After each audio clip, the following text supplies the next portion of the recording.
नवाबगंज बसपा नगर अध्यक्ष रियाज अंसारी ने फिर साधा सपा प्रत्याशी भगवत शरण गंगवार पर निशाना। मीडिया से बात करते हुए रियाज अंसारी ने कहा कि भगवत शरण गंगवार सिर्फ अपनी कौम के हितैषी। रियाज अंसारी ने कहा कि जिस भगवत शरण को मुसलमानों ने 3 बार विधायक बनाया, उसने मुसलमानों की राजनीति को आगे बढ़ाने का काम किया। रियाज भाई, आप नवाबगंज के नगर के सबसे वरिष्ठ पत्रकार हैं और सबसे पहली मुलाकात हमारी जो बात हुई थी नवाबगंज नगर में बसपा कार्यालय के उद्घाटन पर हुई थी नवाबगंज में। आज सेतल कार्यालय का उद्घाटन है, क्या कहना है इस बारे में? पहले तो आप पत्रकार साथियों का बहुत बहुत धन्यवाद जो इतनी रात में भी आज सेतल में यहाँ मौजूद हैं हमसे बात करने के लिए। मैं कहना चाहूँगा आज सेतल के लोगों ने जो नवाबगंज के पास कार्यालय की जो ओपनिंग हुई है, ये दूसरा कार्यालय खुला है सेतल में, सेतल के लोगों ने ये दिखा दिया कि उनके अंदर कितना जज्बा है।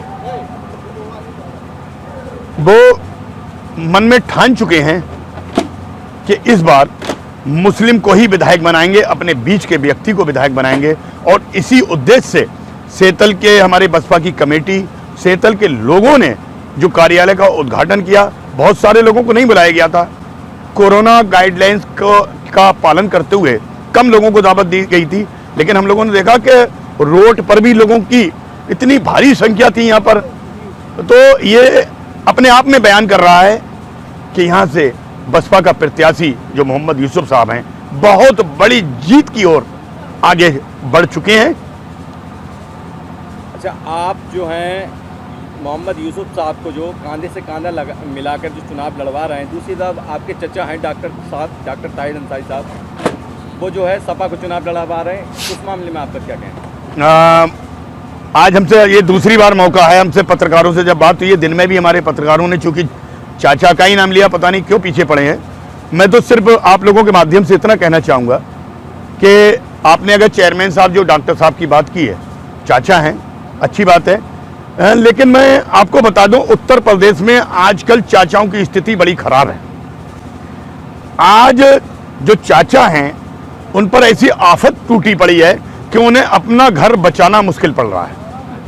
आप देखें अखिलेश यादव के चाचा शिवपाल जी, उन्होंने एक पार्टी बनाई थी और आज आलम यह है कि पूरी पार्टी जो प्रगति थी, उनकी प्रगतिशील पार्टी, उनके भतीजे ने पूरी पार्टी खत्म कर दी।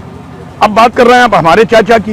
डॉक्टर साहब हमारे चाचा हैं। हमारे चाचा एक नवाबगंज की राजनीति में बहुत प्रगति की, उन्होंने बहुत ज्यादा प्रगति की, लेकिन जब उन्होंने समाजवादी पार्टी प्रत्याशी को समर्थन दिया तो उन्होंने अकेले समर्थन दिया, जबकि उनके बोर्ड के, उनके साथ के 15 सभासद मुस्लिम सभासदों में से एक सभासद भी उनके साथ नहीं था। तो वो अपनी खाली दुर्गति करा रहे हैं। मैं फिर उनसे अपील करना चाहूंगा, बड़े नेता हैं, चाचा हैं, वक्त की नजाकत को समझें, सोचें और वो मुसलमानों के लिए मौका है, उनकी मदद करें। डॉक्टर ताहिर साहब ने एक चैनल के माध्यम से ये भी कहा था कि सपा की लहर चल रही, उस मामले में क्या कहना है? अरे कहाँ लहर चल रही है? जब से यूसुफ भाई चुनाव मैदान में आए, साइकिल की लहर नहीं चल रही है, साइकिल के पहियों में लहर आ गई है और ऐसी लहर आ गई है जिसको अब ठीक नहीं कर पाएंगे आप 5 साल तक। अच्छा, एक और मामला कहा था उन्होंने, एक बात कही थी चैनल के माध्यम से कि यूसुफ साहब जो हैं वोट काटने के लिए आए हैं। मैंने खैर नहीं सुना है, लेकिन जब आप बता रहे हैं, आप कह रहे हैं, मैंने उनकी वो वीडियो नहीं देखी है कि यूसुफ साहब वोट काटने के लिए आए, तो मैं आपको ही उन्हीं का जवाब दे दूं। आप बताएं, 5 साल पहले उन्होंने अपनी पत्नी को चुनाव लड़ाया था, इन्हीं भगवत जी के मुकाबले चुनाव लड़ाया था, मोहतरमा शैला ताहिर जी। तो वो बताएं, वो उस टाइम वोट काटने आए थे या जीतने आए थे? उनकी तो कोई पार्टी नहीं थी। अरे भाई, बहुत छोटी पार्टी है, बहुत छोटी पार्टी लड़े थे, ये तो नेशनल लेवल की पार्टी है। इसमें तो 70,000 के करीब एससी वोट है हमारी विधानसभा में, तो और जिसमें थे 30,000 वोट से हम अगर पड़ेगा स्टार्टिंग करेंगे, तो हम तो वोट काटने आए हैं, ये आप खुद जान सकते हैं, या वो काटने आए थे, ये जवाब वही देंगे। अच्छा, नवाबगंज विधानसभा में और भी कैंडिडेट है जो चुनाव लड़ रहे हैं, लेकिन आप भगवत जी पे ही निशाना क्यों साध रहे हैं? अरे विवेक भाई, फिर आपने वही बात कह दी। भगवत जी से देखिए, भगवत जी से मुसलमानों का एक रिश्ता रहा, मुसलमानों ने उन पर विश्वास किया और एक बार नहीं किया, उन पर 3 बार विश्वास किया, 3 बार यहाँ से विधायक बनाया। और विधायक बनाने के बाद जब वो भाजपा छोड़ के आए थे, 2002 की बात है, इतने वोटों से जिताया था, हम लोग भी उनके साथ थे, उनके उस मिशन में, उस अभियान में। और सबसे मैं कह रहा था, हम उनके पूरे मिशन में, भगवत जी जब जीते थे 2000 में 39,000 वोटों से, और यही वजह थी कि मंत्री बने। लेकिन मंत्री बनने के बाद देखिए, आपने कहा कि उन्हीं पर निशाना साध रहे हैं। भाई, हमने भाजपा को कभी चुनाव नहीं लड़ाया। मुसलमान भाजपा को इक्का दुक्का लड़ाते हैं, एक आध 2-4 लोग अगर कहीं दे आते हैं वोट, वो लड़ाना नहीं होता है, वो पर्सनल ताल्लुकात हो सकते हैं। हम लोग आम आदमी पार्टी को नहीं लड़ा रहे हैं। कांग्रेस की प्रत्याशी वो हैं जो मौका देखकर आई हैं।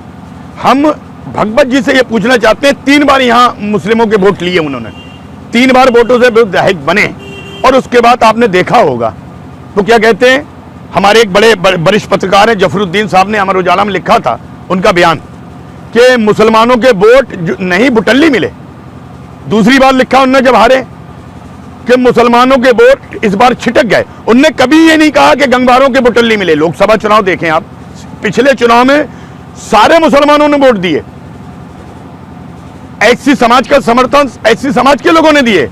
उनके समाज के गंगवार वोट जो थे सारे संतोष जी को चले गए। लेकिन आज तक आप एक बयान नहीं देख सकते ये कहते हैं भगवत जी कि गंगवार वोट छिटक गया, गंगवार वोट नहीं मिला। मुसलमानों के वोट लेने के बाद वो मुसलमानों पर ही तंज कसते हैं। इसलिए हम उन पर ये बात लगातार कर रहे हैं। बसपा कार्यालय के सामने एक नारेबाजी का वीडियो भी वायरल हुआ था समाजवादी पार्टी के लोग। जी, मैं अन्नू भाई, बात सही है, उसमें मैं था वहां।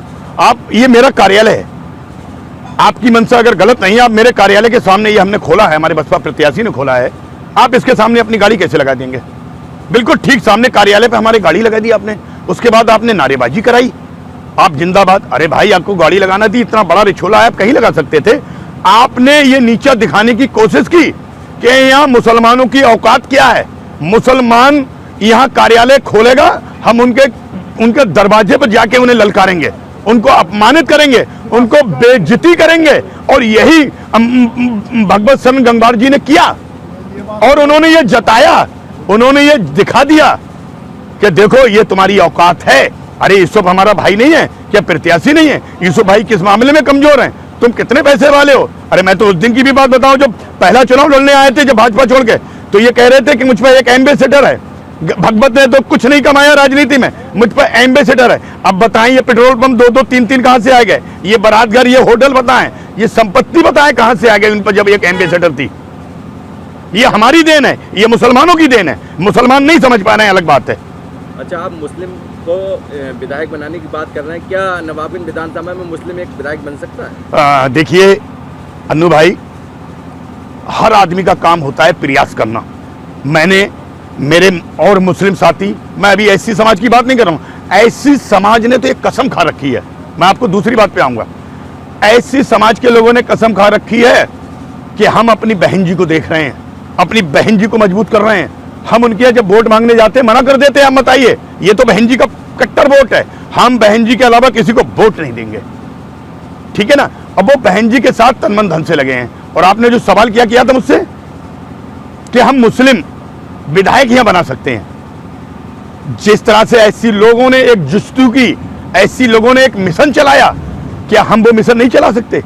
जी, हम उसी, हमारे मुख्तियार भाई लगे हुए हैं, हमारे सारे साथी हैं, मेंबर साहब, तलत साहब हैं, शहीद भाई हैं, हम एक जुस्तजू में लगे हुए हैं कि या अल्लाह, हमारा जो मिशन है, हम यहाँ मुसलमान बनाना चाहते हैं। हम चाहते हैं इस नवाबगंज में विधायक बने, इसीलिए हम निकले हैं, यूसुफ भाई को चुनाव लड़ाने आए हैं। लेकिन हमारे अपने लोग ही इसमें रोड़ा बने हुए हैं। मैं एक बात पूछना चाहता हूं, मुसलमान विधायक क्यों नहीं बनेगा? 1,35,000 मुस्लिम वोट, हमारा अपना वोट है गंगवार 90,000। आज मुसलमानों को कोई पार्टी टिकट नहीं देती है। वजह क्या है? हमारे जो पुराने नेता रहे, उन्होंने कभी किसी नेता को आगे नहीं बढ़ने दिया, उन्होंने हमेशा टांग खींची। वो नहीं चाहते हैं यहाँ पर उनके अलावा कोई नेता बने, इसलिए तो मुसलमान नेता नहीं बनना है। लेकिन अल्लाह का शुक्र है, कभी भी कौम से कभी भी एक आदमी निकलता है जो एक मसाल लेकर निकलता है, और उसके पीछे जनता जुड़ जाती है। आज यही आलम है, नेता एक तरफ है और हम एक तरफ हैं। अब हम बताएं आपको, हम आज पूछना चाहते हैं आप पत्रकार लोगों के माध्यम से, अपने उन मुस्लिम जो नेता हैं हमारे इस नवाबगंज के, हम इस सेतल में बैठे हैं कि सानू भाई की बात करें, आज अगर वो किसी पार्टी से टिकट लेके आ जाएं, क्या गंगवार वोट उन्हें देंगे? क्या अहमदाबाद में उन्हें वोट मिलेगा? क्या रिछोला में वोट मिलेगा? कि अरे चलो चौधरी में एक भी गंगबार वोट एक बूथ जीत के आ जाए शानू भाई तो मैं राजनीति छोड़ दूंगा, मैं उनकी गुलामी करूंगा जिंदगी भर। मैं बात करना चाहता हूं शानू भाई की तो अलग, मेरे बहराब भाई हैं, मेरा तो सपना है, मेरा सपना ये नहीं है कि यूसुफ भाई चेयरमैन बने, मेरा सपना है कि मेरा शानू भाई चेयरमैन है वो विधायक बने। मेरा सपना है कि इस नवाब इस सैतल की सरजमीन से मेहराब भाई चेयरमैन बने। मेरा सपना है यहाँ से फहीम भाई विधायक बने। मेरा सपना है यहाँ पर शब्बू भाई जो चेयरमैन लेने वो विधायक बने। मेरा सपना है यहाँ पर कि हमारा आमिर जैदी साहब हमारे मित्र वो विधायक बने। मेरा सपना है बराबर में टांडा गांव है मेरे रफीक भाई सिद्दीकी विधायक बने। मेरा सपना ये भी है कि यहाँ पर इशाक भाई वो विधायक बने। क्या बताइए हमारा सपना क्या गलत है? हम उस सपने को पूरा करने के लिए आगे आए हैं। लेकिन इन लोगों के नाम लिए मैं एक साथ में 1000 नाम गिना दूंगा मुसलमानों के। क्या कोई जब ये मुसलमान चुनाव लड़ने आएंगे तो क्या कहेंगे? कल ये जब ये कहेंगे हमसे कि हम मुसलमान हैं, हम चुनाव लड़ने आए हैं, तो हम तो उनके साथ हो जाएंगे क्योंकि हम चाहते हैं विधायक बने, मुसलमान विधायक बने। लेकिन वो लोग खूब दिल से सोचें, खूब दिमाग लगा के सोचें। क्या जब वो गंगबारों में जाएंगे क्या गंगबार उन्हें वोट देगा तो वो रमेश गंगबार को अपना नेता चुन लेंगे, वो विशाल को अपना नेता चुन लेंगे, वो डॉक्टर आर्या को चुन लेंगे, वो किसी भी गंगबार को चुन लेंगे, लेकिन किसी मुसलमान को नहीं जाएंगे। ये मुसलमानों के समझ में नहीं आया है, बस इसी मिसल को लेके आगे आए। अच्छा, विधायक जी जो पूर्व हैं भगवत सरन जी, उनकी एक वीडियो वायरल हुई थी जिसमें एक प्रधान से उन्होंने कहा था कि उन्हें चक्कर बना देंगे, उस बारे में आपका क्या? अरे अन्नू भाई वो गंगबार वो हम बात जो कर रहे हैं वो है एक पत्रकार थे, वो सॉरी एक प्रधान जी थे, कंप्यूटर कहते हैं उनसे, वो रास्ते में मिले होंगे। उन्होंने ये जो चक्कर घिन्नी वाली बात कही थी आप जान सकते हैं ये हताशा में कही थी उन्होंने। भगवत जी चुनाव हार रहे हैं, भगवत जी मुसलमानों में कहते हैं गंगबार वोट मिल लिया है और गंगबारों में कहते हैं कि मुसलमान मिल लिया है। अरे भाई कहां से मिल लिया है? आज जब हमारे बीच का प्रत्याशी हम क्यों दे दें तुम्हें जब तुम हमें नहीं देते हो? हमने देखा है इस्लाम साबिर साहब को, हमने देखा है सैजिल इस्लाम साहब को, हमने देखा है आयशा इस्लाम साहब को। जब वो यहाँ पर चुनाव लड़ने आए तो कितने गंगबारों ने यहाँ वोट दिए? किसी ने नहीं दिए। तो हम उन्हें कैसे दे दें? उन्होंने ये बात कहा कि हम चक्कर घिन्नी वाली बात जो आई पत्रकार साहब वो एक गंगबार से कही है उन्होंने, लेकिन उन्होंने कभी किसी गंगबार को चक्कर घिन्नी बनाया? उनने हमेशा पूरी जिंदगी मुसलमानों को चक्कर घिन्नी बनाया है। जब मुसलमानों पर कोई मामला आया, मुसलमानों पर कोई आफत टूटी, भगवत जी किसी मुसलमान के साथ खड़े नहीं आए। फारूक हत्याकांड हुआ, माया अस्पताल हुआ, हमारे फारूक का कत्ल हुआ, अली शरबर का कत्ल हुआ, कितने मुसलमानों के कत्ल हुआ। अभी जो लड़के का एक का कत्ल हुआ नवाबगंज के अंदर, बोरे में लाश मिली, क्या नाम था उसका, शारिक हत्याकांड। आप देखें किसी कत्ल का खुलासा नहीं हुआ और हर बार विधायक मंत्री हर बार विधायक और मंत्री कौन होते थे? भगवत जी। तो चक्कर घिन्नी ये कभी नहीं बना सकते अपनी बिरादरी को। अगर इन्हें चक्कर घिन्नी बनाना होती, अगर इन्हें चक्कर घिन्नी बनाना होती तो ये चक्कर घिन्नी बनाते जिन लोगों ने इनके ऊपर जानलेवा हमला किया। पिछला चुनाव सब लोग यहाँ पर बहुत सारी भीड़ आ गई है, देखा जब भगवत जी चुनाव लड़ रहे थे तो नरई से निकलते हुए उन्हें का रास्ता मुख्तियार भाई, पूर्व विधायक केसर सिंह गंगबार और पिंटू पिरमुख जी ने उनका रास्ता रोका था और हालात ये थे कि विधायक जी को जान बचाना मुश्किल पड़ रही थी। अब मैं पूछना चाहता हूं, मुकदमादारी हुई, 307 का मुकदमा लिखा गया, आपने कितना चक्कर घिन्नी बनाया? कौन से जो लोग आपकी जान लेने के लिए तैयार खड़े थे आपने उन्हें चक्कर घिन्नी बनाया? आप बताएं मुझे। बल्कि आपने क्या किया, वो आपकी बिरादरी के थे, आपने उन्हें माफ कर दिया। आप कोर्ट में मुकर गए, आप कोर्ट में ये मुकर गए कि हम पर जो हमारे ऊपर हमला नहीं हुआ। हमारे ऊपर जब हमला उन्होंने किया ही नहीं, आपने देखा होगा अखबार में छाए के बयान से मुकरे। केसर सिंह जो तुम्हारे जानी दुश्मन, राजनीतिक जानी दुश्मन, जो विशाल और जो प्रमुख जी, आप उनको चक्करगन्नी नहीं बना रहे हैं, आप उनके मुकदमे वापस ले लेते हैं और मुसलमान की इतनी सी बात देख लेते हैं तो आप धड़ से मुकदमा लिखवा देते हैं। तो वो किसी गंगबार को चक्करगन्नी नहीं बनाएंगे, वो मुसलमान को चक्करगन्नी बनाने का काम करते हैं। रियाज भाई, हमारे चैनल से बात करने के लिए बहुत बहुत धन्यवाद। अन्नू भाई, शिवम साहब, अखलाक साहब, असवद साहब, सारे लोगों का बहुत बहुत दिल से शुक्रिया और आपने जो टाइम दिया बहुत बहुत धन्यवाद। मैं बीच में एक बात और बोल दूंगा कि इस बार इतने लोगों के सहयोग से नवाबगंज विधानसभा में हाथी ने जो दौड़ लगाई है, अब विरोधियों के हौसले पस्त पड़ चुके हैं और 14 तारीख का यह फैसला एक एक मुसलमान ये देख रहा है कि एक मुसलमान 4 गंगवार। ये मौका है 1,35,000 मुसलमान और 65,000 एससी वोट, 2 लाख वोटों में हमें अकेले लड़ना है, और जबकि वो 1.5 लाख वोटों में 4 लोग हैं। हमारे पास ये मौका है, मुसलमान भाग चुका है।